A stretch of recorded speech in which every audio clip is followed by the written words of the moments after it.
สบายดีพี่น้องวันนี้มาพบกับเบาวิทเนาะเคยส่งควงเมื่อนี้ไปตลาดมาเห็นเสือเห็นปะเสือของให้เอามาหน่อยเดียวเอาไว้กินเถอะนะเสือของให้เสียมาเอื้อพริกไทยรักสีปีงเนาะแล้วก็ใส่อ่อนงัวขมอำลามพี่น้อง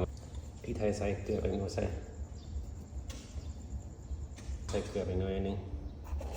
ใส่ไปหน่อยนึงให้มันนัวพี่น้องนะปีงขมจำแจวแล้วก็นอนเกลือหน่อยนึงให้มันเอือบแล้วก็ปีงเห็นปะเสือของไฮปลาทีโทเขามันจะแสบแท้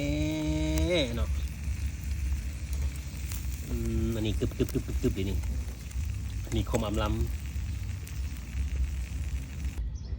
จะแสบโอ้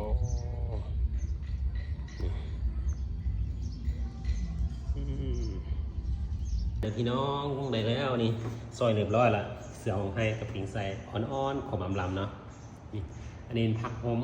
แกงผักหอมแล้วก็ผักจองแจ่วข้าวเหนียวนอนนี่ยอดโอเคงับเลยกินเลย